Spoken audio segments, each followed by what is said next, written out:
Selamat sore Bapak Ibu Saudara sekalian, kami semua rekan tim pelayan di sini ada Kak Ferry dan Kak Olpi. Kami sapa Bapak Ibu Saudara dimanapun berada hari ini yang menyaksikan ibadah live streaming ini.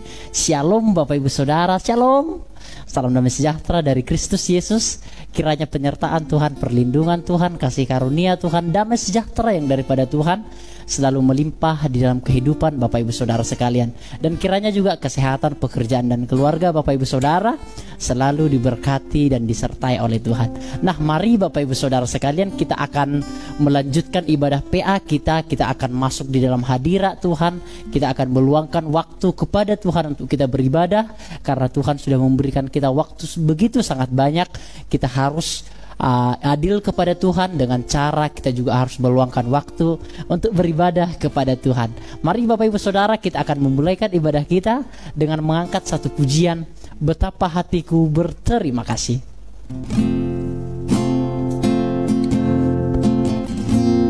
Terima kasih Tuhan.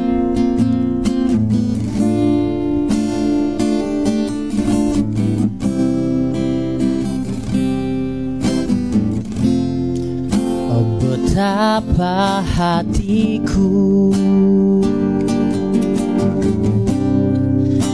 berterima kasih Yesus, Kau mengasihiku, Kau memilikiku. Betapa hatiku berterima kasih. Betapa hatiku berterima kasih Yesus. Amin.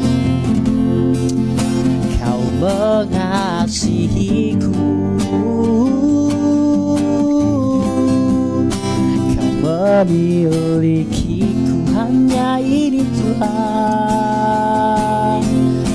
hanya ini Tuhan persembahanku, segenap hidupku, jiwa dan ragaku.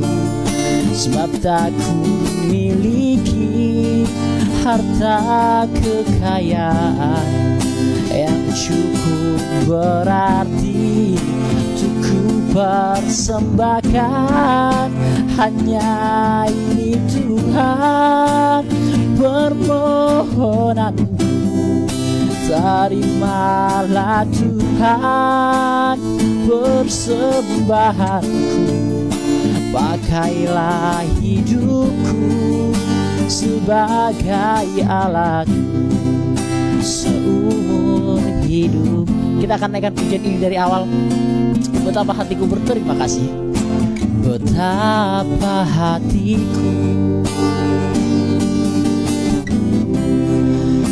berterima kasih Yesus. Kau mengasihi kami Tuhan, Kau mengasihiku, Kau memiliki. Hanya ini Tuhan, hanya ini Tuhan persembahanku, segenap hidupku, jiwa dan ragaku. Sebab tak ku miliki harta kekayaan yang cukup berarti untuk ku persembahkan. Hanya ini Tuhan permohonanku, terimalah Tuhan persembahanku. Pakailah hidupku sebagai alat. Kembali dari awal. Seumur hidupku.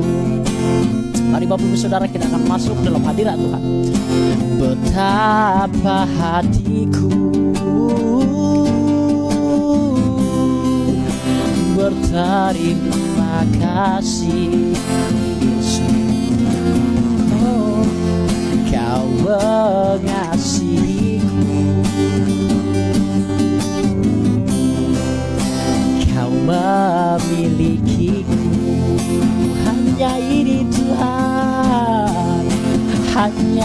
ini Tuhan persembahanku, segenap hidupku, jiwa dan ragaku.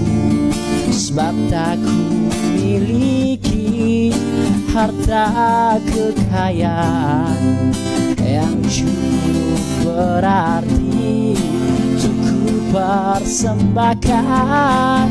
Hanya ini Tuhan permohonanku, terimalah Tuhan persembahanku.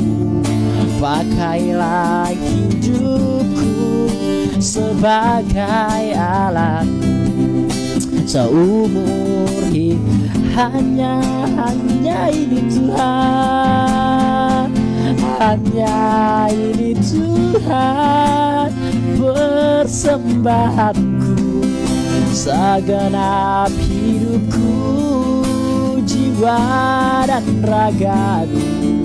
Sebab tak ku miliki harta kekayaan yang cukup berarti untuk ku persembahkan.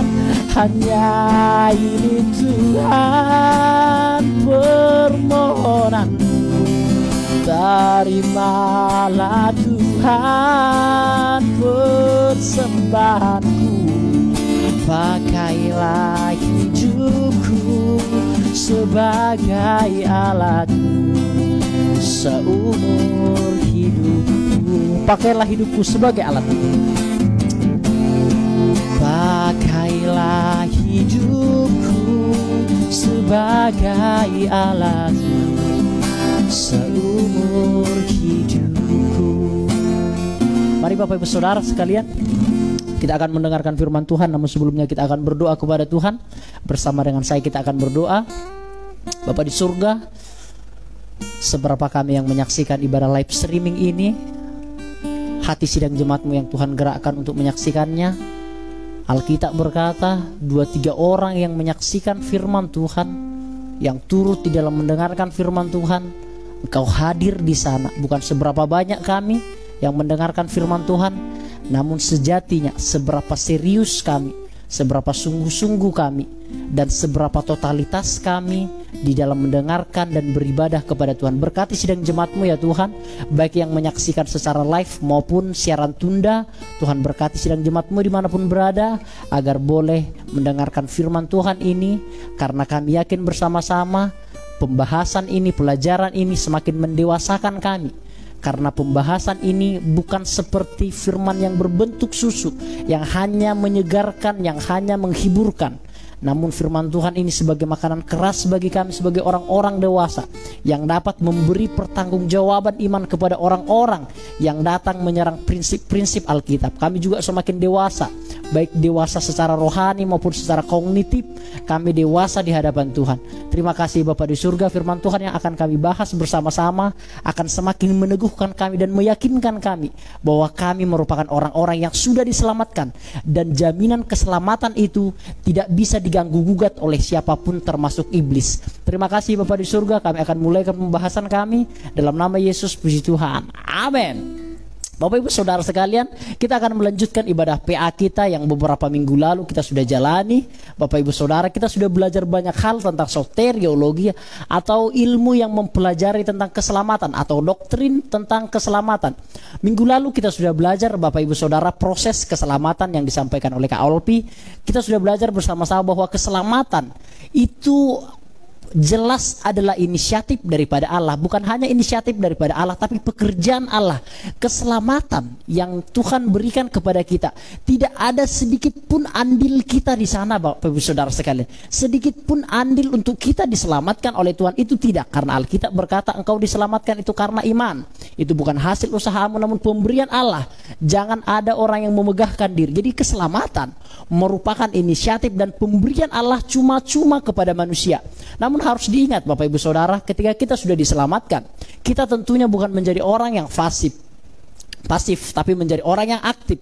Kita harus bayar harga atas keselamatan itu. Kita melakukan tindakan-tindakan bukan untuk lagi diselamatkan, namun supaya kita berterima kasih atas keselamatan yang Tuhan sudah berikan. Ini beda konsepnya Bapak Ibu Saudara sekalian.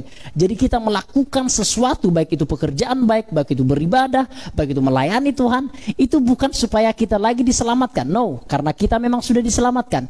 Namun itu sebagai bukti, kita lakukan sebagai bukti bahwa kita sudah diselamatkan dan sebagai ucapan terima kasih kepada Tuhan yang sudah menyelamatkan kita.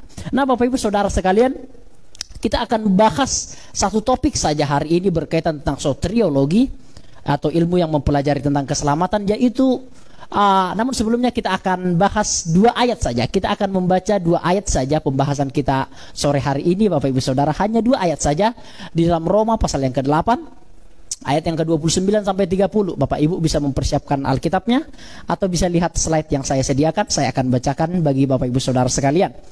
Sebab semua orang yang dipilihnya, perhatikan, sebab semua orang yang dipilihnya dari semula, mereka juga ditentukannya dari semula untuk menjadi serupa dengan gambar anaknya, supaya ia, anaknya itu, menjadi yang sulung di antara banyak saudara. Dan mereka yang ditentukannya dari semula, mereka juga dipanggilnya, dan mereka yang dipanggilnya, mereka juga dibenarkannya, dan mereka yang dibenarkannya, mereka juga dimuliakannya. Inilah Bapak Ibu Saudara, singkat sekali, padat sekali firman Tuhan. Urutan-urutan keselamatan itu dijabarkan dengan 2 ayat firman Tuhan. Mereka yang dipilihnya dari semula, mereka juga ditentukannya.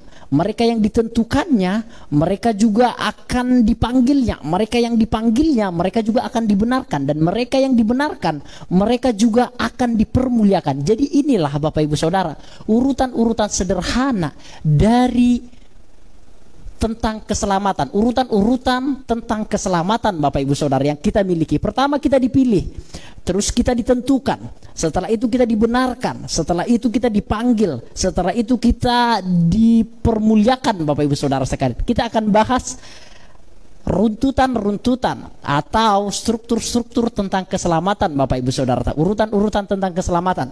Kita bisa lihat ini Bapak Ibu Saudara sekalian.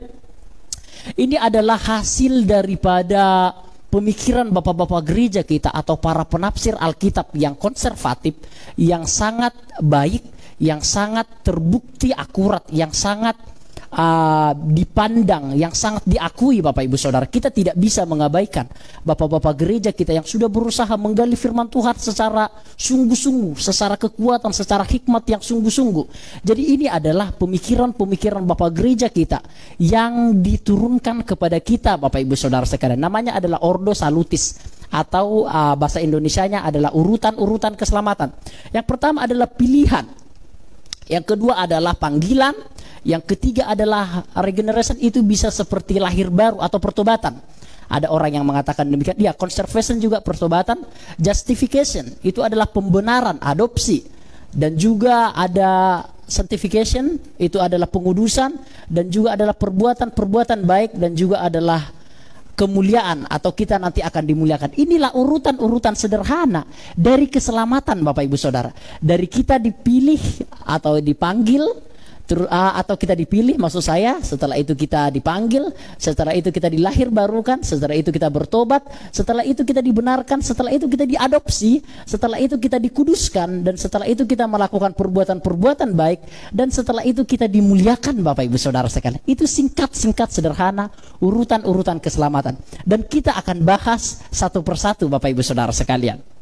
Urutan-urutan keselamatan dipilih dari semula, yang tadi maksud saya ditentukan dari semula atau predestinasi, dipanggilnya, lahir baru atau pertobatan, pembenaran, justification, adopsi, dan pengudusan, ketekunan atau perbuatan baik. Itu sama aja Bapak Ibu Saudara sekalian. Saya akan gabungkan satu saja. Memang ada beberapa perbedaan, ada yang membedakannya, ketekunan sama perbuatan baik, tapi saya akan gabungkan itu satu, tidak mengapa. Dan yang terakhir kita akan belajar tentang dimuliakan.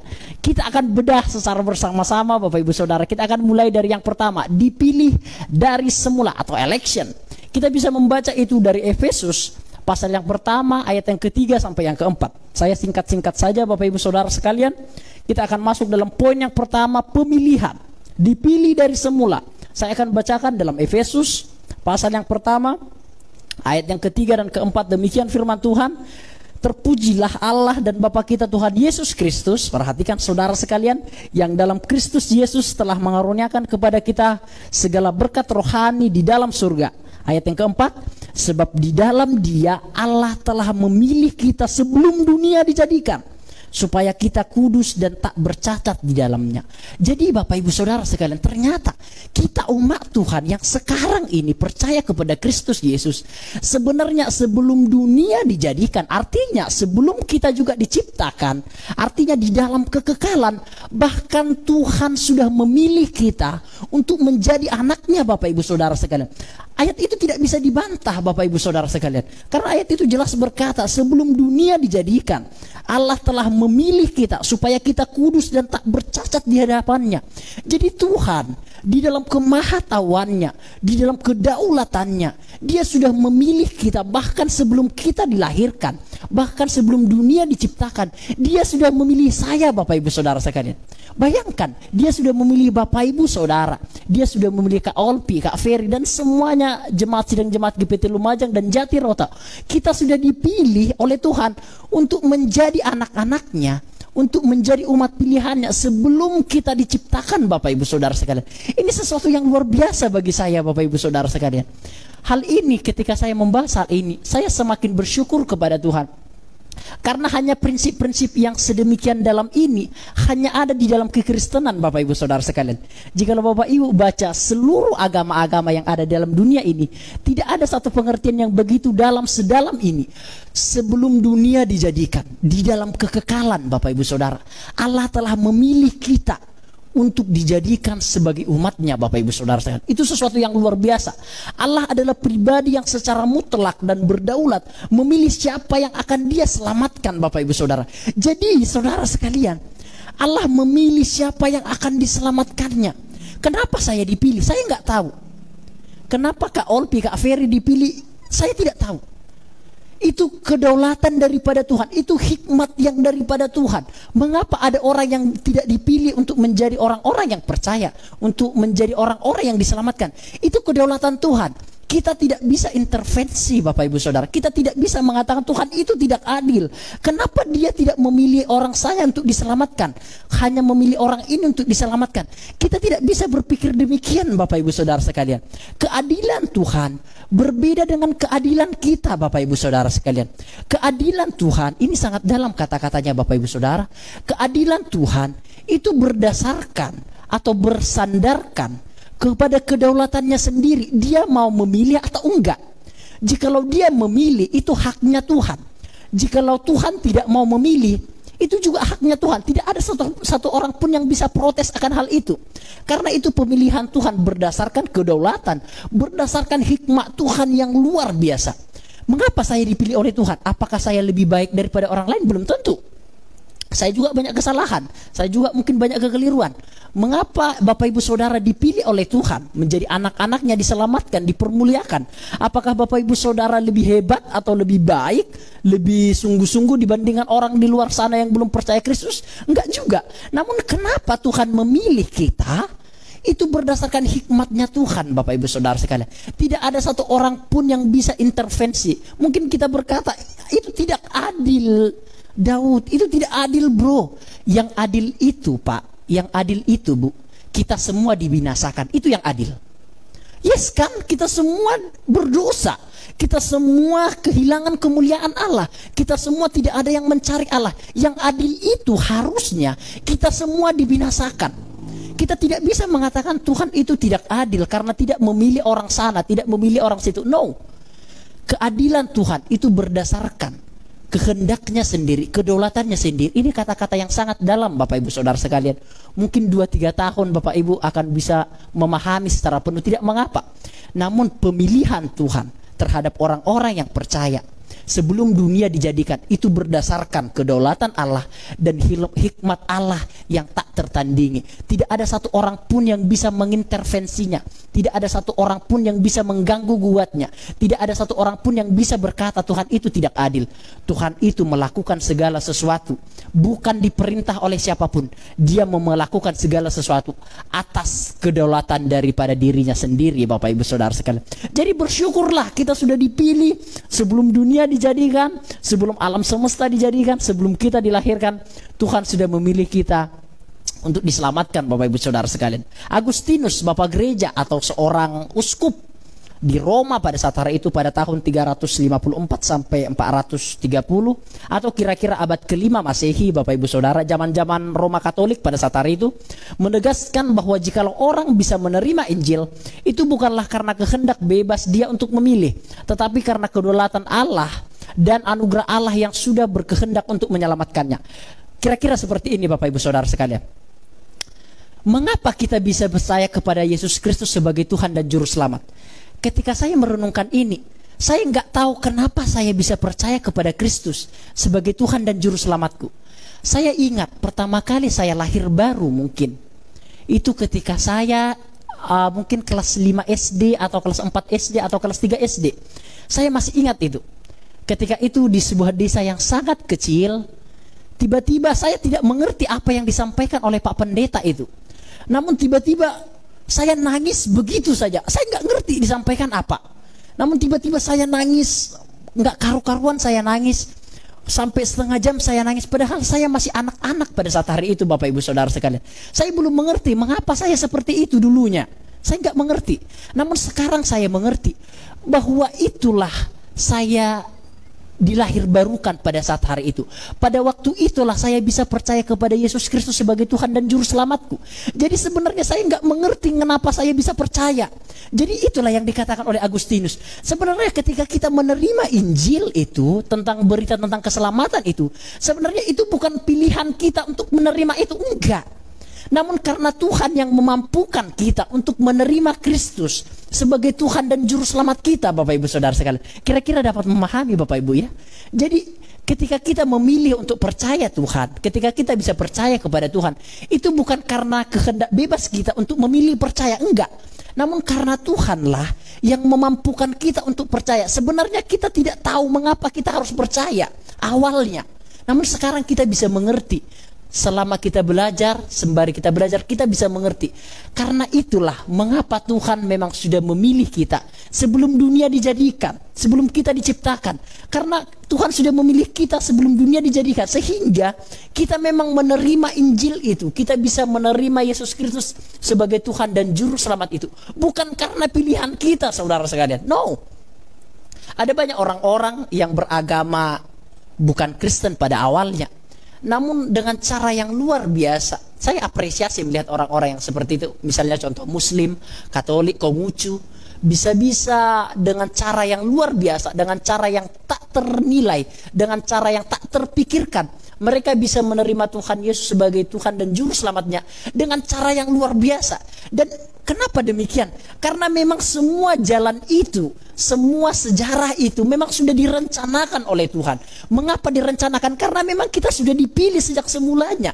Kita sudah ditentukan sejak semulanya untuk menjadi anak-anaknya. Sehingga tak satu orang pun yang bisa membatalkannya, yang bisa mengganggu gugatnya, Bapak Ibu Saudara sekalian. Termasuk Bapak Ibu Saudara sekalian di tempat ini yang percaya sebagai Tuhan Yesus sebagai Juru Selamat kita.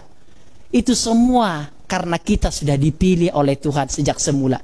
Tuhanlah yang memampukan kita untuk percaya kepada Dia, Bapak Ibu Saudara sekalian. Bukan karena Bapak Ibu untuk memutuskan untuk percaya. No. Bukan. Namun karena Tuhan yang memampukan kita untuk percaya. Amin, Bapak Ibu Saudara sekalian. Dipilih sejak semula. Respon manusia untuk percaya bukan berasal dari diri manusia sendiri, namun Roh Kudus yang memang memampukan dia untuk percaya. Jadi respon ketika Injil diberitakan, ketika firman Tuhan diberitakan, respon kita itu sebenarnya bukan berasal semena-mena serta-merta dari diri kita sendiri, enggak. Namun itu semua karena Roh Kudus yang bekerja dalam diri kita, yang memampukan kita untuk percaya kepada Yesus Kristus sebagai Tuhan kita. Mengapa demikian? Karena ada banyak orang yang tidak percaya, bukan? Ketika Injil diberitakan, ada banyak orang yang tidak percaya. Namun mengapa kita percaya? Karena memang kita sudah dipilih dari semula. Kita sudah ditentukan dari semula. Jadi kita bisa percaya kepada Kristus sebagai Tuhan dan Juru Selamat. Sederhana sekali, Bapak Ibu Saudara sekalian. Pemilihan Tuhan terbatas. Nah, ini mungkin akan ada satu pemikiran-pemikiran yang baru bagi Bapak Ibu Saudara sekalian. Dan mungkin Bapak Ibu nanti mungkin ada beberapa yang akan tidak setuju dengan apa yang saya sampaikan. Tidak mengapa, itu sesuatu yang lumrah saja. Namun saya akan menyampaikan hikmat yang Tuhan berikan kepada saya, dan juga berdasarkan buku-buku, juga berdasarkan pemikiran-pemikiran para senior-senior kita, para rabi-rabi kita, para bapak-bapak gereja kita. Semuanya nanti akan saya sampaikan sesuai dengan apa juga yang tertulis di dalam Alkitab. Mungkin Bapak Ibu nanti beberapa tidak setuju, tidak mengapa. Itu hal-hal yang biasa-biasa saja. Namun saya akan sampaikan sesuatu yang memang Tuhan tanamkan dalam diri saya. Maksudnya seperti ini. Pemilihan Tuhan itu terbatas. Unconditional election. Maksudnya seperti ini. Tuhan tidak memilih semua orang untuk diselamatkan. Itu jelas. Tuhan tidak memilih semua orang untuk diselamatkan. Tuhan hanya memilih sebagian orang untuk diselamatkan. Mungkin Bapak Ibu berkata seperti yang saya katakan, itu nggak adil. No, kita nggak berhak untuk mengatakan itu tidak adil. Siapa kita mengatakan Tuhan tidak adil? Wong Dia yang punya semuanya. Siapa kita mengatakan Tuhan tidak adil? Wong Dia yang punya keadilan itu sendiri. Memang Tuhan tidak memilih semua orang untuk diselamatkan. Pemilihan Tuhan itu terbatas, Bapak Ibu Saudara sekalian. Ada memang Tuhan memang sudah memilih orang untuk diselamatkan, Bapak Ibu Saudara sekalian. Dan itu termasuk saya dan Bapak Ibu Saudara semua. Pemilihan Allah di sini juga bukan berdasarkan pra-pengetahuan mengenai siapa yang akan beriman atau tidak, dan juga bukan pra-pengetahuan tentang kebaikan apapun yang ada di dalam diri manusia. Maksudnya seperti ini. Tuhan tidak memilih Daud, Kak Olpi, Kak Ferry, karena Tuhan tahu Daud ini orangnya ke depan ini baik ini. Atau Kak Ferry ini orangnya ini suka melayani Tuhan ini. Kak Olpi ini orangnya ini rajin ini beribadah ini. Oleh sebab itu tak pilih dia sejak dunia belum diciptakan. Bukan begitu Bapak Ibu Saudara sekalian. Pemilihan Tuhan bukan berdasarkan pra-pengetahuan Tuhan, atau karena pra-pengetahuan Tuhan tentang kebaikan apapun yang ada dalam diri manusia. Enggak, bukan berdasarkan itu. Namun karena itu berdasarkan kedaulatan Allah sendiri. Mengapa Ia memilih? Karena Ia memang memilih. Tidak ada yang bisa mengganggu gugat itu. Ada satu kata yang sangat baik. Hak prerogatif Allah. Artinya adalah hak yang tidak bisa diganggu gugat oleh siapapun. Tidak ada boleh orang yang memprotes. Itu artinya hak prerogatifnya Allah. Termasuk pemilihan orang-orang yang percaya. Kita dipilih oleh Tuhan. Itu adalah unconditional election. Artinya adalah pemilihan itu terbatas hanya bagi orang-orang yang memang sudah ditentukan Tuhan dan sudah dipilih Tuhan untuk diselamatkan, Bapak Ibu Saudara sekalian. Itu merupakan satu hal yang sangat luar biasa, Bapak Ibu Saudara sekalian. Kita dipilih untuk diselamatkan, Bapak Ibu Saudara sekalian. Mungkin ada hari ini mungkin ada pertanyaan. Lah terus kalau memang sudah dipilih untuk diselamatkan Pak Pendeta, terus ngapain lagi kita memberitahukan firman Tuhan? Wong sudah dipilih semua untuk diselamatkan kok. Ngapain lagi kita memberitahukan firman Tuhan? Sekarang masalahnya begini. Tuhan yang tahu siapa yang dipilih untuk diselamatkan. Kita tidak tahu siapa yang dipilih untuk diselamatkan. Sehingga kita harus tetap memberitahukan perbuatan Injil. Kita harus tetap menyampaikan firman Tuhan. Karena kita nggak tahu siapa yang diselamatkan. Tuhan yang tahu siapa yang diselamatkan. Tuhan yang tahu siapa yang ditentukan sejak semula. Kita kan nggak tahu. Sehingga kita harus tetap memberitahukan firman Tuhan. Barangkali dengan cara kita, Tuhan memakai kita sebagai sarana untuk mempertobatkan orang-orang yang sudah dipilih oleh Tuhan, Bapak Ibu Saudara sekalian. Kita tidak tahu hal itu. Hanya Tuhan yang tahu siapa yang dipilihnya. Hanya Tuhan yang tahu siapa yang ditentukannya. Kita tidak tahu. Sehingga kita harus tetap memberitahukan Injil Kristus. Memberitahukan Injil damai sejahtera. Dan yang kedua adalah perintah Tuhan adalah untuk kita menyampaikan berita firman Tuhan. Ajarkanlah itu, baptislah mereka dalam nama Bapa, Putra dan Roh Kudus. Ajarkanlah apa yang telah kuajarkan kepadamu. Itu tertulis dalam Matius pasal yang ke-28 ayat yang ke-18 sampai ayat yang ke-20. Kita bisa tahu hal itu, amanat agung Allah.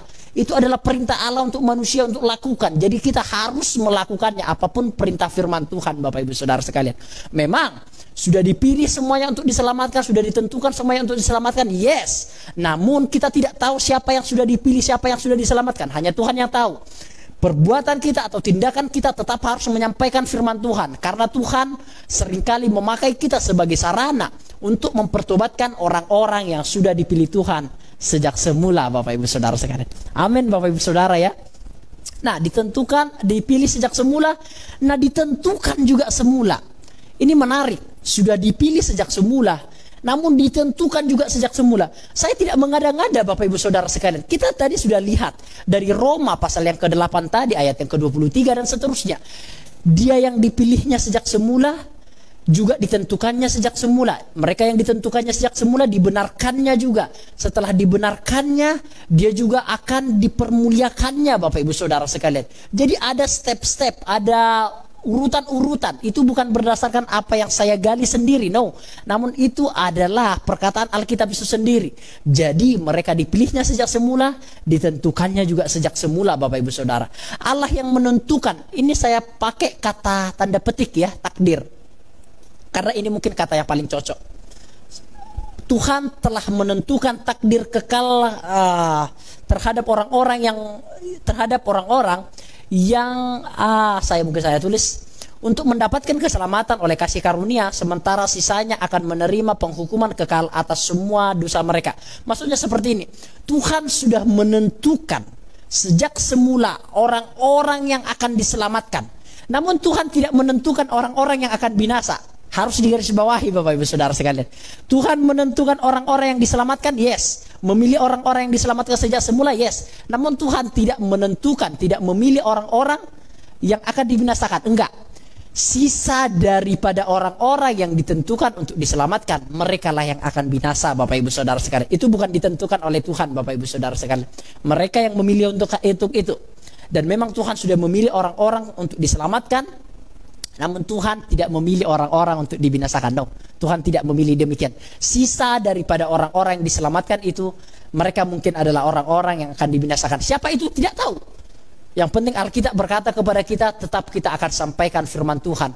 Barangkali kita tidak tahu dengan penyampaian firman Tuhan melalui online, melalui langsung, dan semuanya kita tidak tahu. Cara Tuhan luar biasa untuk menyelamatkan orang. Seperti yang saya katakan tadi, saya tidak mengerti apa yang diomongin pendeta itu. Wong pada saat hari itu yang dibahas tabernakel Bapak Ibu Saudara sekalian. Wong aku pada saat hari itu masih kelas 4 SD. Mana mengerti tabernakel. Namun tiba-tiba nggak tahu kenapa. Ya mungkin pada hari itulah saya bisa percaya kepada Tuhan Yesus sebagai Tuhan dan Juru Selamatku. Tuhan punya cara yang luar biasa untuk menyelamatkan umatnya. Yuk kita lanjut. Anugerah keselamatan untuk manusia yang ditentukan tidak bisa ditolak. Karena sudah dipilih oleh Tuhan berdasarkan kedaulatan dan hikmat Allah. Saudara sekalian, anugerah keselamatan bagi orang-orang yang dipilih Tuhan itu tidak bisa ditolak. Contoh, saya kasih contoh. Rasul Paulus sudah ditentukan untuk diselamatkan sejak semula. Namun kita tahu pada perjalanan hidupnya, dia adalah orang-orang yang memusuhi Tuhan. Dia adalah orang-orang yang menganiaya umat Tuhan. Dia adalah orang-orang yang durhaka. Dia adalah orang-orang pembunuh. Bahkan Rasul Paulus mengakui dirinya sebagai orang yang paling berdosa dari segala orang yang paling berdosa. Namun karena Rasul Paulus merupakan orang-orang yang dipilih sejak semula dan ditentukan sejak semula, anugerah keselamatan itu tidak bisa ditolak oleh Rasul Paulus. Sehingga dengan cara yang luar biasa, walaupun tidak sesuai dengan pemikiran Rasul Paulus, walaupun bertolak belakang dengan pemikiran Rasul Paulus, walaupun berbalik dengan apa yang Rasul Paulus alami dan pikirkan selama ini, namun dengan caranya Tuhan menampakkan diri kepada Rasul Paulus bertobat, Rasul Paulus berbalik kepada Allah, saudara sekalian. Artinya anugerah keselamatan bagi orang-orang yang dipilih oleh Tuhan itu tidak bisa ditolak Bapak Ibu Saudara sekalian. Itu tidak bisa ditolak. Contohnya Rasul Paulus. Siapa yang menyangka Rasul Paulus akan percaya kepada Kristus? Wong dia adalah pengayani jemaat. Saya ingat seorang hamba Tuhan, Bapak namanya, sekarang menjadi pendeta dan menyampaikan berita firman Tuhan. Ada juga beberapa teman saya juga, teman saya bernama Yakub. Itu juga Yakub Israel, teman kuliah saya Bapak Ibu Saudara. Dia juga adalah orang dari keluarga muslim yang ketat. Tidak ada yang tahu mengapa dia diselamatkan. Itu menurut caranya Tuhan. Artinya anugerah keselamatan itu tidak bisa ditolak Bapak Ibu Saudara sekalian. Tidak peduli agamanya apa. Jikalau ia sudah ditentukan oleh Tuhan sejak semula, dipilih Tuhan sejak semula, anugerah keselamatan itu tidak bisa ditolak Bapak Ibu Saudara sekalian. Pemilihan Allah kepada manusia tersebut terbatas tergantung kepada kedaulatan Allah. Next, kita sudah bahas dua hal. Dipilih, election, ditentukan, predestinasi, dan yang ketiga adalah calling atau dipanggil. Kita bisa baca itu dalam Roma pasal yang ke-10 ayat yang ke-14 sampai yang ke-15. Saya akan bacakan bagi Bapak Ibu Saudara semuanya. Roma pasal yang ke-10. Kitab Roma pasal yang ke-10 ayat yang ke-14 saya akan bacakan kepada Bapak Ibu Saudara, karena saya tidak mau mengatakan sesuatu yang tidak berdasarkan Alkitab, supaya Bapak Ibu juga Saudara tahu apa yang saya sampaikan adalah Alkitabiah.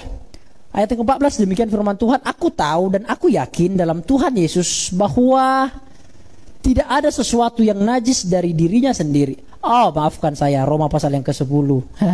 Roma pasal 10, maafkan. Roma pasal yang ke-10 ayat yang ke-14 demikian. Tetapi bagaimanakah mereka dapat berseru kepadanya jikalau mereka tidak percaya kepada Dia? Bagaimana mereka dapat percaya kepada Dia jikalau mereka tidak mendengar tentang Dia? Bagaimana mereka mendengar tentang Dia jikalau tidak ada orang yang memberitakannya? Dan bagaimana mereka dapat memberitakannya jikalau mereka tidak diutus? Seperti ada tertulis, betapa indahnya kedatangan mereka yang membawa kabar baik. Calling, Bapak Ibu Saudara sekalian. Panggilan ini setidaknya memiliki ada banyak versi. Panggilan di dalam Alkitab itu banyak versi, Bapak Ibu Saudara sekalian. Ada yang dinamakan panggilan internal atau panggilan untuk diselamatkan. Panggilan keselamatan hanya merupakan tindakan Allah. Tuhan memanggil kita sama seperti Rasul Paulus yang saya katakan, dengan cara yang luar biasa, dengan narasi yang luar biasa. Itu tidak bisa ditolak, dan itu merupakan tindakan Allah sepenuhnya, tidak bisa diganggu juga, tidak dicampuri oleh manusia sekalipun. Panggilan ini tidak dapat ditolak oleh manusia, Bapak Ibu Saudara. Saya dipanggil bukan saja sebagai untuk diselamatkan, tapi sebagai hamba Tuhan. Panggilan ini tidak bisa saya tolak, Bapak Ibu Saudara sekalian. Ada beberapa kemungkinan jikalau ditolak, bisa saja saya mati, atau bisa saya celaka dan lain sebagainya. Artinya adalah ada panggilan internal, panggilan yang memang tidak bisa ditolak, Bapak Ibu Saudara sekalian, tidak bisa ditolak. Panggilan keselamatan dan panggilan untuk melayani itu sesuatu panggilan yang tidak bisa ditolak menurut saya, Bapak Ibu Saudara sekalian. Nah, panggilan itu ada banyak. Ada panggilan juga untuk melayani, ada panggilan untuk melakukan pekerjaan-pekerjaan baik. Ini semua tertulis dalam Alkitab, saya tidak mencantumkan ayatnya. Ada bahkan panggilan untuk menderita. Persiapkanlah dirimu untuk menghadapi penderitaan-penderitaan yang akan datang. Itu merupakan panggilan. Ada panggilan untuk melayani, itu ada. Panggilan untuk mengajar, itu ada. Panggilan untuk berkhotbah dan seterusnya, itu ada. Panggilan untuk menjadi hamba Tuhan, itu ada. Banyak sekali hal.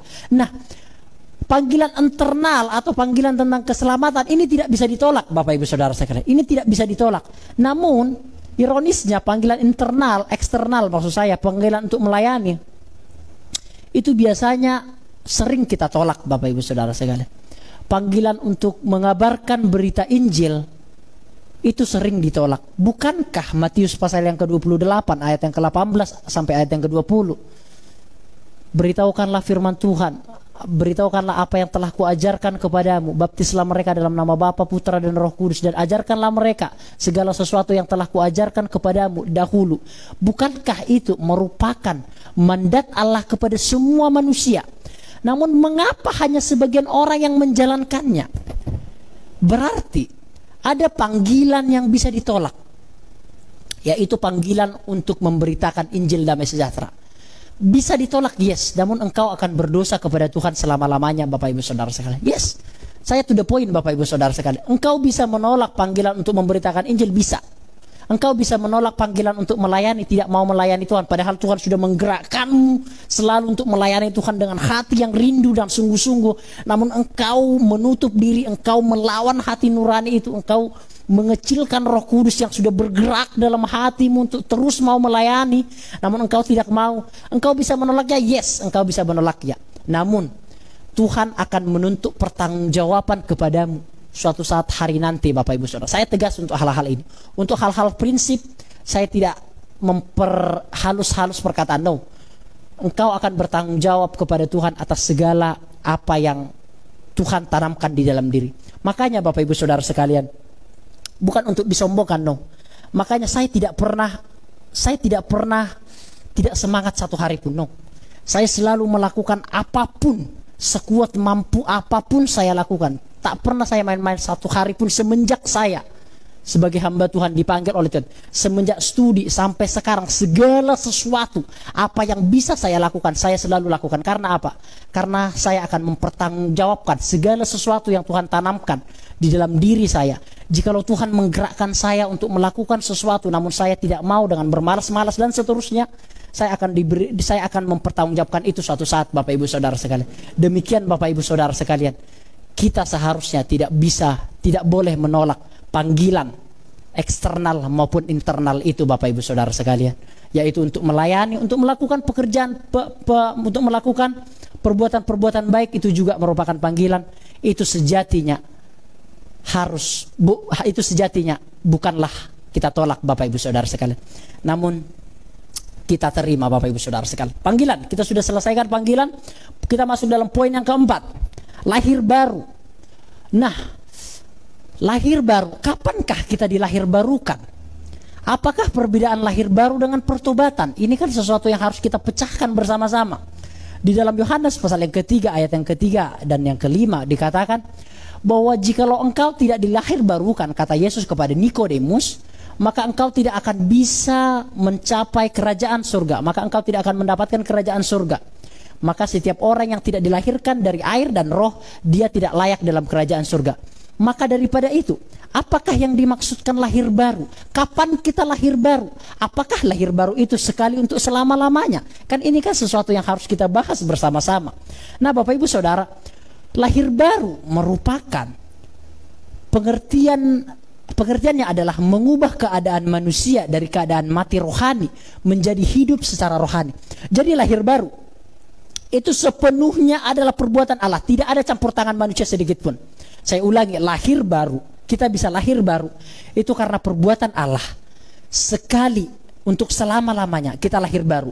Kapan itu kita lahir baru? Saat kita menerima Kristus sebagai Tuhan dan Juru Selamatnya kita.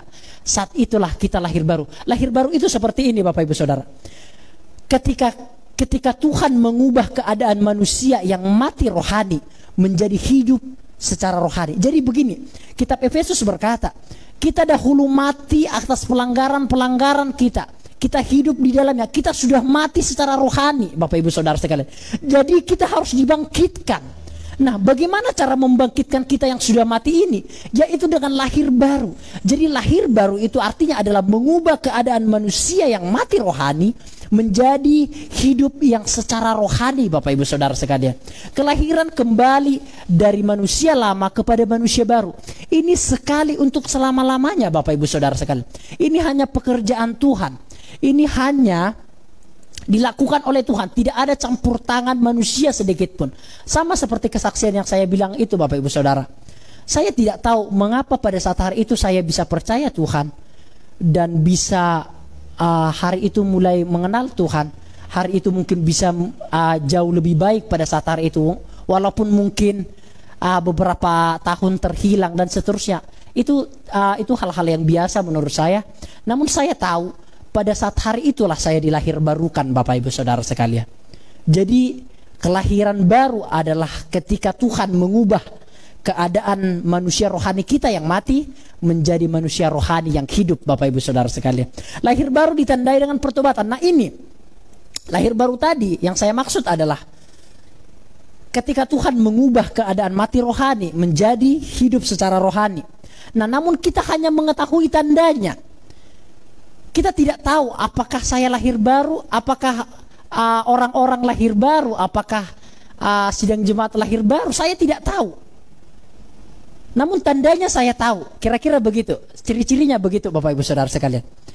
Tandanya lahir baru itu Tuhan berikan, yaitu dengan pertobatan. Jadi tanda orang-orang yang lahir baru yaitu bertobat. Seorang yang sudah bisa menanggalkan dosa-dosanya dan mengubah hidupnya ke arah yang lebih positif. Ini sederhana, Bapak Ibu. Kata-kata yang saya singkat, kata-kata saya perhalus supaya Bapak Ibu bisa mengerti. Jadi apakah tandanya kita sudah diselamatkan? Yaitu dengan lahir baru. Bagaimanakah kita tahu kalau kita sudah lahir baru? Yaitu dengan cara, jikalau orang itu sudah bisa menanggalkan hidup-hidupnya yang lama, cara-cara hidupnya yang lama, dosa-dosanya yang lama, dan masuk kepada hidup yang lebih positif, maka itu tandanya dia lahir baru. Kita hanya tahu tandanya Bapak Ibu Saudara sekalian. Kita hanya mengetahui tandanya bahwa ia lahir baru, dengan tandanya dia bisa meninggalkan dosa-dosanya yang lama. Omong kosong. Saya paling jengkel melihat orang katanya udah percaya Tuhan padahal masih mabuk. Katanya percaya Tuhan padahal masih suka omong kotor. Saya percaya Tuhan padahal sering berfitnah. Saya sudah percaya Tuhan, terima Tuhan sebagai Tuhan dan juru selamatku padahal tidak suka beribadah. Saya jengkel dan muak mendengar orang-orang yang seperti itu. Tidak ada tanda-tanda lahir baru. Saya omong to the point Bapak Ibu Saudara sekalian. Tanda-tanda orang yang lahir baru pasti semangat, yes. Tanda-tanda orang yang lahir baru pasti rajin, yes. Tanda-tanda orang yang lahir baru pasti meninggalkan hidupnya yang lama, yes. Tanda-tanda orang yang lahir baru pasti melakukan perbuatan-perbuatan yang baik, yes. Tanda-tanda orang yang lahir baru pasti hidupnya selalu ke arah yang lebih baik, yes. Itu tanda-tandanya Bapak Ibu Saudara sekalian. Omong kosong orang yang mengatakan lahir baru tapi tidak ada progresif sama sekali. Saya mengatakan, saya loh ya, bukan orang. Saya mengatakan saya meragukan kelahiran barunya. Singkat saya Bapak Ibu Saudara sekalian. Tanda orang-orang yang lahir baru, dia bisa menanggalkan hidupnya yang lama, dosa-dosanya yang lama. Memang butuh proses, yes. Saya pun demikian. Saya dulu perokok. Saya dulu minum alkohol. Saya dulu suka bohong. Saya dulu suka cakap kotor. Saya dulu suka melawan orang tua dan seterusnya. Yes, meninggalkan hidup yang lama itu memang butuh proses. Proses itu memang harus dijalani sampai selama-lamanya. Yes, pertobatan itu tidak membalikkan telapak tangan Bapak Ibu Saudara sekalian. Sampai sekarang pun saya ke arah pertobatan. Sampai sekarang pun, ini jujur Bapak Ibu Saudara, sampai sekarang pun kami para hamba-hamba Tuhan masih melakukan pertobatan, karena pertobatan itu progresif. Lahir baru itu yang sekali untuk selama-lamanya. Namun pertobatan itu progresif. Repent itu adalah progresif Bapak Ibu Saudara sekalian. Selalu hari ke hari semakin lebih baik, hari ke hari semakin lebih baik. Tidak masalah gagal, yang penting mau berjuang lagi. Tidak masalah gagal lagi, yang penting mau berjuang lagi. Tidak masalah gagal lagi, yang penting ada kemauan, ada semangat untuk menjadi lebih baik. Itu loh masalahnya. Karena kebanyakan orang tidak ada semangat untuk menjadi lebih baik. Itu toh masalahnya. Puas dengan itu sendiri.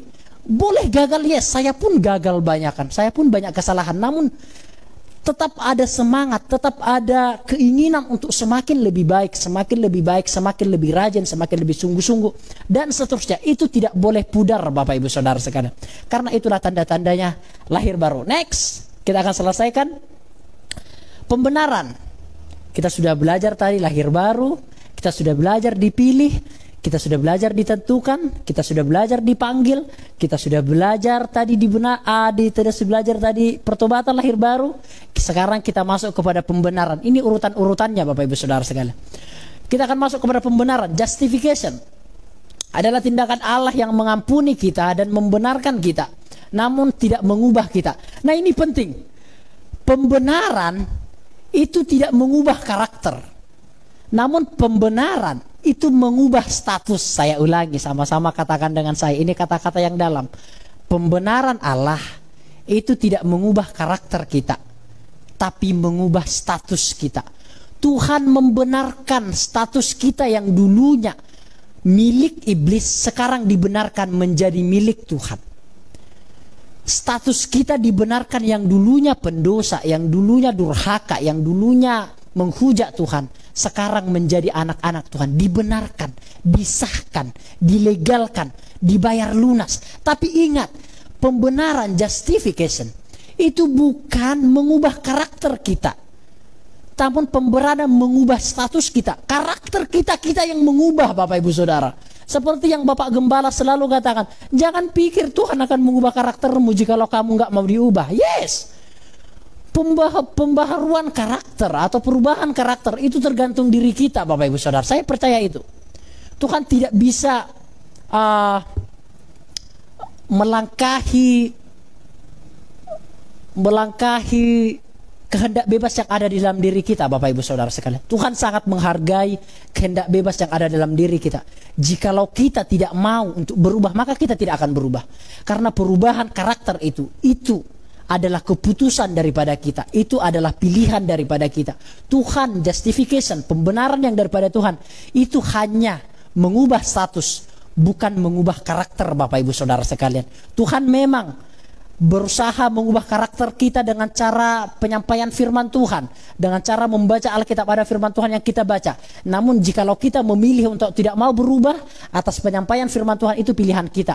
Tuhan tidak memaksa untuk kita berubah, Bapak Ibu Saudara sekalian, karena Tuhan sangat menghargai kehendak bebas yang ada di dalam diri kita. Singkat-singkat saja, justification atau pembenaran adalah tindakan Allah yang progresif, Bapak Ibu Saudara sekalian. Jadi pembenaran yang Allah lakukan ini bersifat progresif atau terus menerus, Bapak Ibu Saudara sekalian. Dasar dari pembenaran adalah, ini dasar dari pembenaran seperti ini. Karena Yesus benar melakukan kehendak Bapa, kan Yesus kan diberikan satu visi misi nih, untuk menyerahkan dirinya mati di kayu salib, dan dia melakukan segala sesuatunya dengan baik, dengan sempurna, dengan tanpa celah. Semua visi misi yang Bapa lakukan, yang Bapa perintahkan, dijalankan oleh Yesus. Jadi Yesus benar dalam segala hal. Jadi kebenaran yang ada di dalam diri Yesus itu diperhitungkan kepada kita. Kira-kira sekarang nangkep Bapak Ibu Saudara ya. Ini jarang mungkin Bapak Ibu dengar ya. Jadi kebenaran yang ada di dalam diri Yesus itu, atas segala tindakan Yesus itu, bahkan mati di kayu salib, maut dikalahkan, Yesus dibenarkan. Nah, kebenaran yang ada di dalam Yesus itu, ketika kita percaya, kita juga diperhitungkan, kita dimasukkan di dalam kebenaran yang ada dalam diri Yesus itu. Itu yang dimaksudkan justification kepada manusia, Bapak Ibu Saudara sekalian. Justification atau pembenaran memberi pernyataan secara hukum bahwa manusia sudah diampuni kesalahannya. Jadi pembenaran yang dimaksudkan Alkitab adalah sekarang seperti ini.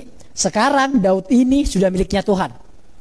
Sekarang Kak Ferry, Kak Olpi ini udah miliknya Tuhan. Udah saya benarkan secara legal, secara tertulis, ibaratnya seperti ini. Jadi secara legal, secara hukumnya sudah dibenarkan. Ibaratnya seperti itu, Bapak Ibu Saudara sekalian.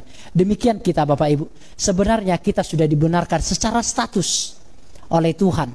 Kita sudah dipindahkan dari dunia iblis kepada dunianya Allah, dari keluarganya iblis kepada keluarga Allah, dari hidupnya iblis kepada hidupnya Allah, dari neraka kepada hidup yang kekal, Bapak Ibu Saudara. Secara status kita sudah dibenarkan oleh Tuhan, Bapak Ibu Saudara. Bersyukurlah kepada Tuhan. Itu semua adalah tindakan Tuhan, karena pembenaran itu hasil daripada tindakan Tuhan semata-mata, Bapak Ibu Saudara sekalian.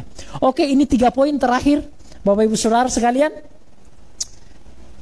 Saya menyampaikannya dengan sangat to the point, detail, Bapak Ibu Saudara. Sebenarnya kata-katanya sangat padat, penjabarannya sangat padat, namun saya memberikan poin-poin yang saya pikir penting dan bisa Bapak Ibu tangkap. Itu yang saya bagikan bagi Bapak Ibu Saudara. Pengudusan atau sanctification. Pengudusan status dikerjakan oleh Allah saja. Nah, ini status juga itu dikuduskan oleh Tuhan. Pengudusan tindakan dikerjakan Allah dan manusia. Nah, ini beda, Bapak Ibu Saudara. Status kita sebagai anak-anak Allah, seperti yang saya katakan, itu sudah diubahkan. Kuduslah kamu sama seperti Allah yang adalah kudus. Itu bukan satu perintah, Bapak Ibu Saudara sekalian. Di dalam bahasa Inggris dikatakan be, bukan do. Ketika do itu artinya lakukan ya, benar ya, lakukan atau kerjakan ya, begitu ya, apa yang dilakukan. Tapi dalam bahasa Inggris dikatakan itu be, jadilah kudus. Artinya memang secara status kita sudah dikuduskan, Bapak Ibu Saudara sekalian. Kita sudah dikuduskan, kita sudah dibenarkan secara status. Namun di tindakan, di actionnya, statusnya memang sudah dibenarkan. Kekudusannya memang sudah dikuduskan, statusnya memang sudah dikuduskan, bukan lagi menjadi milik iblis tapi menjadi milik Tuhan. Sudah dikuduskan memang status kita. Namun ketika action kita di dalam kehidupan sehari-hari atau tindakan kita dalam kehidupan sehari-hari itu dikerjakan oleh Allah dan manusia melalui apa? Melalui penjabaran firman Tuhan. Seperti yang saya katakan tadi, itu keputusan kita untuk menguduskan diri. Keputusan kita, Bapak Ibu Saudara sekalian. Kita yang memilih kudus secara tindakan loh ya, bukan secara status maksud saya. Tindakan kita yang memilih kudus atau tidak kudus secara tindakan. Dan kekudusan itu dikerjakan oleh Allah dan manusia, Bapak Ibu Saudara sekalian. Yes, diperbaharui melalui perenungan firman Tuhan. Pengudusan tidak pernah berhenti sampai selama-lamanya. Makanya Alkitab berkata, hari ke hari semakin diperbaharui. semakin lebih baik, semakin lebih baik, semakin lebih baik, semakin lebih baik, semakin lebih baik, semakin lebih sungguh-sungguh, semakin lebih sungguh-sungguh, semakin lebih semangat, semakin lebih semangat, semakin lebih sukacita, semakin lebih sukacita, dan seterusnya. Bapak Ibu bisa interpretasikannya secara sendiri-sendiri. Itu yang dinamakan pengudusan yang progresif, Bapak Ibu Saudara sekalian. Semuanya melalui proses, Bapak Ibu Saudara sekalian. 2 poin terakhir, adopsi. Di dalam Roma pasal yang ke-8 ayat yang ke-15, saya mungkin akan bacakannya bagi Bapak Ibu Saudara sekalian. Ini 2 poin terakhir, adopsi. Roma pasal yang ke-8 ayat yang ke-15, demikian firman Tuhan. Sebab kamu tidak menerima roh perbudakan yang membuat kamu menjadi takut lagi, tetapi kamu telah menerima roh yang menjadikan kamu anak Allah. Oleh roh itu kita berseru, ya Aba, ya Bapa. Jadi kita, Bapak Ibu Saudara, telah menerima roh yang menjadikan kita anak Allah. Mengapakah kita disebut anak Allah? Itu bukan karena kita lahir secara jasmani, Bapak Ibu Saudara, namun kita lahir secara rohani. Kita diperanakan bukan dari darah dan daging, namun kita diperanakan dari roh. Itu kata Alkitab. Artinya kita diadopsi. Seperti ini, Bapak Ibu Saudara sekalian. Ada satu pohon zaitun. Pohon zaitun ini bertumbuh sangat baik, berbuah sangat baik. Namun ada beberapa ranting dari pohon zaitun ini yang tidak berbuah. Ini ilustrasinya, nanti Bapak Ibu akan mengerti. Ikuti saja. Ada satu pohon zaitun. Itu berbuah sangat baik, tumbuh sangat baik, berbuah, beberapa rantingnya berbuah sangat baik. Namun beberapa rantingnya itu tidak berbuah sangat baik. Akhirnya pemilik daripada pohon zaitun ini akhirnya memutus ranting daripada pohon zaitun ini, dan ada ranting yang lain, ranting yang liar itu diambil dan dicangkokkan dan diadopsi dan ditanamkan ke dalam pohon zaitun yang dipotong tadi. Ranting pohon zaitun yang dipotong tadi diikat kembali sehingga ranting yang liar itu boleh kembali bertumbuh dan berbuah. Nah, begitulah kita sebenarnya, Bapak Ibu Saudara sekalian. Itu ilustrasi yang sederhana. Sebenarnya kita bukan umat pilihan Tuhan. Umat pilihan Tuhan adalah bangsa Israel. Mengapa hanya itu, Pak Pendeta? Itu urusan Tuhan. Kenapa Tuhan hanya memilih bangsa Israel sebagai umat pilihannya pada awalnya? Ya, itu haknya Tuhan. Saya tidak bisa protes akan hal itu. Pemilihan Tuhan berdasarkan kedaulatannya Tuhan. Namun Bapak Ibu Saudara sekalian, beberapa dari bangsa Israel ternyata tidak percaya kepada Tuhan, tidak menerima Yesus sebagai Tuhan dan Juru Selamat, sehingga beberapa rantingnya itu dipotong. Itu yang saya maksudkan sebagai ranting. Dan kita sebagai ranting-ranting yang liar dahulunya itu dicangkokkan, itu diadopsi, Bapak Ibu Saudara sekalian, menjadi ranting pohon zaitun. Yang dulunya ranting yang liar menjadi ranting pohon zaitun. Kita juga yang dulunya anak-anak iblis sekarang menjadi anak-anak Tuhan. Yang dulunya milik iblis sekarang miliknya Tuhan. Yang dulunya akan dibinasakan, akan dipotong dan dibakar, sekarang bisa dicangkokkan menjadi berbuah dan memberikan berkat bagi orang lain, Bapak Ibu Saudara sekalian. Begitulah kita, Bapak Ibu Saudara sekalian. Adopsi adalah penerimaan orang percaya ke dalam keluarga Allah. Bayangkan, Bapak Ibu Saudara sekalian, keluarga Allah loh. Ketika merenungkan ini tadi, ketika mempersiapkan anak-anak Allah loh, diadopsi loh. Jadi secara legal, secara tersurat itu ada runtutannya. Legal kita memang sudah dijadikan anak-anak Allah loh, Bapak Ibu Saudara sekalian. Adopsi memiliki konotasi yang mirip dengan tindakan secara legal, menempatkan seorang anak dengan orang tua atau orang tua dengan anak selain dari mereka yang dilahirkan. Maksudnya seperti ini. Adopsi itu adalah memang dia bukan anak secara daging daripada orang itu sendiri, memang. Namun karena sudah ada surat yang menuliskan secara legal, maka anak itu sudah dianggap sebagai anak yang sah, Bapak Ibu Saudara sekalian. Dia sudah memiliki ahli waris. Ketika ada orang yang mengadopsi anak dari panti asuhan, mungkin ada surat-suratnya. Secara legal akhirnya orang itu atau anak itu yang diadopsi itu menjadi anak yang sah. Dia bisa sebagai ahli waris daripada harta orang tua yang mengadopsi. Demikian kita Bapak Ibu Saudara, ketika Tuhan mengadopsi kita secara legal, bahkan ahli waris, kita menjadi ahli waris kerajaan surga. Itulah yang dikatakan oleh Rasul Paulus Bapak Ibu Saudara sekalian. Jikalau Bapak Ibu baca Alkitab, kita merupakan ahli-ahli waris dari kerajaan surga. Karena kita sudah diadopsi menjadi anak Allah, kita memiliki hak ahli waris dari kerajaan surga Bapak Ibu Saudara sekalian. Luar biasa Bapak Ibu Saudara. Kita sekarang sudah menjadi anak-anak Allah yang sah. Di dalam Roma pasal yang ke-8 ayat yang ke-15. Ketekunan dan perbuatan baik. Kita sampai kepada ketekunan dan perbuatan baik. Dua-dua poin terakhir, poin-poin terakhir. Nah, ingat Bapak Ibu Saudara sekalian, ini terakhir, ini poin-poin terakhir. Ternyata perbuatan baik itu di poin-poin terakhir tentang keselamatan. Ingat, dipilih, ditentukan, lahir baru, dibenarkan, dikuduskan. Setelah itu tadi apa juga lagi dilahir barukan, dan sampai kepada poin yang terakhir baru adalah ketekunan dan perbuatan baik. Jadi Bapak Ibu Saudara, hasil daripada keselamatan itu, maka kita melakukan perbuatan baik Bapak Ibu Saudara. Ketekunan dan perbuatan baik adalah bukti dari manusia yang sudah diselamatkan, dan itu dilakukan secara progresif. Jadi jelas Bapak Ibu Saudara, ketekunan dan perbuatan baik merupakan tindakan, merupakan selalu menjadi hasil akhir dari seluruh perjuangan. Maksudnya seperti ini, perbuatan baik yang kita lakukan, ketekunan yang kita lakukan, itu sebenarnya adalah selalu menjadi hasil akhir. Itu selalu menjadi puncak dari keselamatan yang Tuhan berikan. Jadi hasil dari keselamatan itu adalah ketekunan. Hasil dari keselamatan, pilihan itu, pembenaran itu, penyucian itu, lahir baru itu yang sudah kita bahas, itu akan menghasilkan kesucian. Itu akan menghasilkan ketekunan dan perbuatan baik.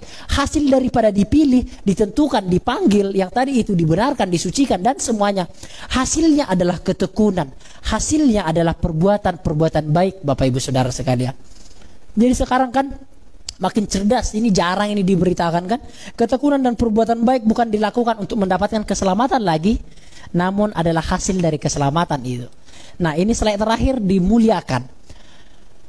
Dimuliakan memang tidak menutup kemungkinan kita dimuliakan di dunia. Yes, tidak menutup kemungkinan kita dimuliakan di dunia. Namun memang ketika saya baca seluruh bagian-bagian Alkitab, kebanyakan dimuliakan di sini tidak bersifat dimuliakan di dalam dunia Bapak Ibu Saudara sekalian. Bukan berarti tidak ada, harus digarisbawahi ya. Dimuliakan di dunia memang memiliki kemungkinan kita dimuliakan di dunia. Baik itu ekonomi, baik itu nama kita baik itu mungkin pergumulan kita tidak banyak dan seterusnya, keluarga kita baik dan semuanya. Itu mungkin kemungkinan memang kita dimuliakan di dunia, yes kemungkinan. Namun bagian-bagian Alkitab menjelaskan kemuliaan yang kita terima bukan kemuliaan yang ada di dalam dunia, namun kemuliaan yang dalam Alkitab hampir selalu sesuatu yang akan datang, yaitu ketika kita sudah bersama-sama dengan Allah di Yerusalem baru. Bapak Ibu Saudara, jikalau engkau mengalami tantangan yang begitu berat hari ini, tidak mengapa. Jikalau engkau masa-masa pencekik hari ini, tidak mengapa. Jikalau engkau di dunia ini selalu tidak pernah dipermuliakan, baik itu dalam sisi ekonomi, dalam sisi sosial, dalam sisi kognitif, dalam sisi relationship dan semuanya, di segala sisi engkau mungkin tidak pernah dipermuliakan, engkau tidak pernah dipertimbangkan, selalu banyak masalah, selalu banyak pergumulan, selalu banyak tekanan, tidak mengapa Bapak Ibu Saudara sekalian, no problem. Jikalau kita tidak dipermuliakan sampai pada hari ini pun kita tua, kita tidak pernah dipermuliakan di dunia, tidak mengapa. Karena kemuliaan yang dikatakan oleh Alkitab selalu lebih banyak mengarah kepada kemuliaan yang akan kita terima ketika kita sudah bersama-sama dengan Allah di Yerusalem baru. Bapak Ibu Saudara, ini penghiburan bagi saya pribadi. Tidak ada ratap tangisan lagi di sana. Tidak ada sakit hati lagi di sana. Itu yang paling penting. Tidak ada pergumulan lagi di sana. Tidak ada iri hati lagi di sana. Tidak ada nafsu yang harus diredam lagi di sana. Di dunia ini kita sangat was-was tentang nafsu. Kita harus wanti-wanti tentang nafsu, dan itu merupakan perjuangan yang sangat-sangat berat bagi semua manusia. Nah, di akhirat di kerajaan surga. Tidak ada lagi perjuangan dengan nafsu, tidak ada lagi perjuangan iri hati, perjuangan sakit hati, penderitaan ekonomi, itu tidak ada lagi. Yang ada adalah kemuliaan akan kita terima, Bapak Ibu Saudara. Yang ada di sana hanyalah memuji, memuliakan nama Tuhan. Yang ada di sana hanya adalah damai sejahtera. Yang ada di sana hanya adalah bersekutu dengan Tuhan. Yang ada di sana hanya adalah berdekapan, berpelukan dengan Tuhan. Yang ada di sana adalah berinteraksi dan berkaul karib dengan Tuhan tanpa ada satu tetes air mata yang akan menetes, Bapak Ibu Saudara sekalian. Sebagai yang terakhir, Bapak Ibu, tidak mengapa kita menderita di dunia, no problem. Perjuangan-perjuanganmu hari ini tidak mengapa. Tidak dimuliakan di dunia sampai kita mati pun tidak mengapa, no problem. Karena kita akan dipermuliakan di kerajaan surga nanti. Demikian firman Tuhan pada saat sore hari ini. Tuhan memberkati kita, Bapak Ibu Saudara. Sebagai konklusinya, kita sudah belajar urutan-urutan keselamatan. Bapak Ibu masih ingat? Kita dipilih dari semula, kita ditentukan dari semula, dan kita dipanggil, the gospel call, dan kita dilahir barukan atau regeneration. Kita juga dipertobatkan, dan kita juga dibenarkan, justification. Kita diadopsi menjadi anak-anak Allah. Kita disucikan, sanctification. Kita melakukan perbuatan-perbuatan baik, dan kita bertekun di dalam perbuatan-perbuatan baik, dan kita akan dipermuliakan, Bapak Ibu Saudara sekalian. Kita mungkin sampai tahap mana saya tidak tahu. Mungkin kita akan selalu berjuang sampai di sini, Bapak Ibu Saudara. Jikalau saya menilainya, kita akan selalu berjuang sampai di sini. Ini semua pekerjaan Allah, Bapak Ibu Saudara sekalian, dan sudah dikerjakan semuanya dalam diri kita. Kita akan selalu bertolak ukur pada ketiga hal ini. Disucikan, kita harus memang mau disucikan. Karakter kita disucikan, itu keputusan kita. Kita harus mau bertekun. Kita memang harus memilih untuk bertekun. Kita harus mau melakukan perbuatan-perbuatan baik. Itu memang harus digerakkan di dalam diri kita. Perbuatan baik itu harus dilakukan, Bapak Ibu. Perbuatan baik itu harus dijalankan. Perbuatan baik itu tidak bisa hanya teori saja.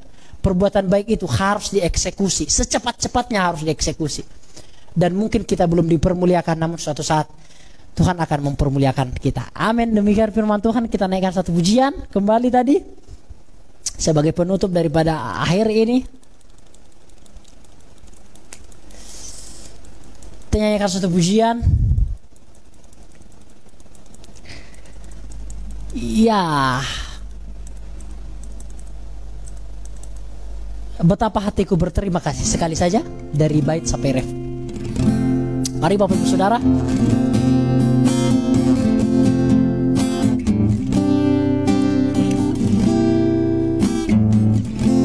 Oh, betapa hatiku berterima kasih, Yesus.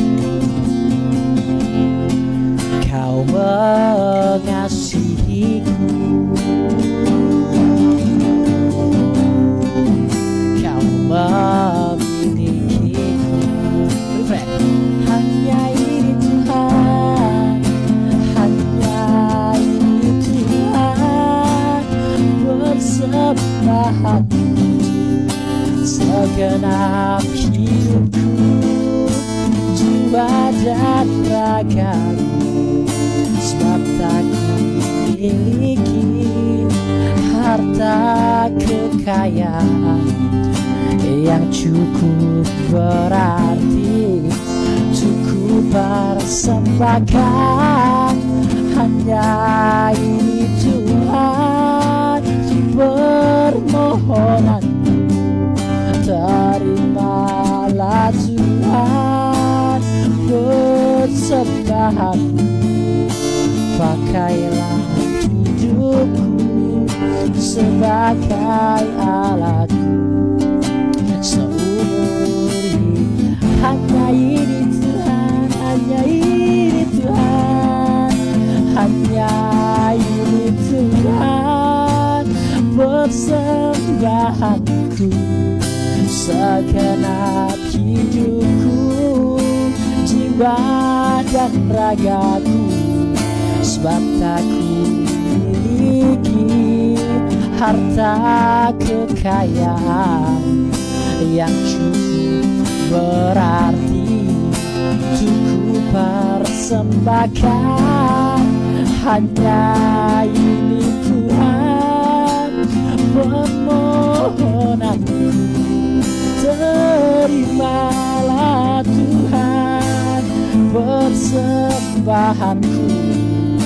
Pakailah hidupku sebagai alatmu seumur. Pakailah hidupku, pakailah hidupku sebagai alatmu seumur hidupku. Mari Bapak Ibu Saudara, kita akan tunduk kepala, kita berdoa. Kita akan mengakhiri ibadah kita. Bapa di surga, kami sudah membahas secara sederhana, simple, singkat, padat, dan jelas tentang urutan-urutan keselamatan. Kami sudah dipilih, kami sudah ditentukan, kami sudah dibenarkan, kami sudah dipanggil, kami sudah dikuduskan, kami sudah disucikan, kami juga sudah dibenarkan, dan kami juga sudah diadopsi, dan kami juga harus melakukan pekerjaan-pekerjaan baik, dan pada akhirnya kami akan melakukan perbuatan-perbuatan baik. Pada akhirnya kami akan dipermuliakan oleh Tuhan. Terima kasih Bapa di surga. Firman Tuhan yang sudah kami bahas semuanya, kiranya boleh berkenan di hatimu, menjadikan sidang jemaatmu dewasa, dan menjadikan kami semakin lebih bijak di dalam menjalani sesuatu, karena kami sudah belajar secara detail-detail firman Tuhan hari ini. Terima kasih Bapa di surga. Terima kasih, ini doa kami dalam nama Yesus, puji Tuhan, amin. Bapak Ibu Saudara, ibadah kaum muda tetap berjalan seperti biasa hari Sabtu jam 5 sore. Mungkin sudah di-share pagi-pagi. Ibadah sekolah minggu tetap berjalan seperti biasa. Minggu pagi kira-kira mungkin jam 10, jam 12, mungkin jam 1 sampai jam 2, kira-kira seperti itu, karena kami harus mengedit video-video itu terlebih dahulu, baru membagikannya mungkin kira-kira jam 12. Jam 11, 12 mungkin sudah selesai. Kami akan langsung infokan kepada Bapak Ibu Saudara sekalian. Dan ibadah raya tetap berjalan seperti biasa. Minggu jam 8 pagi. Kiranya kita boleh menghadirinya bersama-sama. Dan semuanya untuk kepujian kemuliaan nama Tuhan. Ada yang ulang tahun? Tidak ada. Tidak ada yang berulang tahun. Ada yang sakit mungkin, kita akan doakan bersama-sama jikalau ada yang sakit. Oke, demikian Bapak Ibu Saudara, kita akan mengakhiri ibadah kita. Kita akan berdoa untuk menutup ibadah ini. Bapa di surga, berdoa bagi sidang jemaatmu, kiranya pekerjaan, keluarga, dan kesehatannya diberkati oleh Tuhan. Yang mengalami pergumulan yang berat hari ini, kiranya Tuhan memberikan kekuatan kepada mereka, memberikan penghiburan kepada mereka, memberikan sukacita kepada mereka, dan kiranya Tuhan juga memberikan jalan keluar kepada mereka, memberikan kesabaran kepada orang-orang yang sedang bergumul berat hari-hari ini. Mungkin dalam bidang ekonomi, bidang keluarga, bidang sosial, dan seterusnya. Kiranya Tuhan yang menghiburkan dan menguatkan. Jikalau ada sidang jemaatmu yang sakit, kiranya Tuhan pulihkan, Tuhan sembuhkan. Jikalau ada sidang jemaat yang menginginkan keturunan, kiranya Tuhan memperlancar, mempermudahnya. Kiranya sidang jemaat yang menginginkan keturunan boleh mendapatkan keturunan, dan kiranya Tuhanlah yang berkehendak. Terima kasih Bapa di surga. Terima kasih. Berdoa bagi sidang jemaat mungkin yang berulang tahun, yang bersuka cita, baik itu ulang tahun pernikahan atau ulang tahun diri sendiri yang tidak kami ketahui, yang tidak kami sebutkan. Kiranya Tuhan memberkati mereka dalam kesehatan, dalam keluarga, dalam pekerjaannya. Masa depannya ada di dalam tangan Tuhan. Terima kasih Bapa di surga. Kiranya perlindungan Tuhan, pertolongan Tuhan, kasih karunia Tuhan selalu melimpah bagi kami semua. Berkat yang daripada Allah Bapa, cinta kasih sayang Tuhan Yesus Kristus, persekutuan Roh Kudus menyertai kami sekalian, baik hari ini, besok, sampai selama-lamanya Tuhan Yesus datang kembali. Kami sudah melakukan, menjalankan ibadah ini. Puji Tuhan. Amin. Shalom Bapak Ibu Saudara sekalian. Shalom. Tetap semangat, jaga kesehatannya. Jangan lupa minum vitamin. Jangan lupa berdoa. Jangan lupa jaga kesehatan. Jangan lupa minum air hangat. Dan Tuhan Yesus memberkati kita semua. Sampai bertemu minggu depan. Shalom.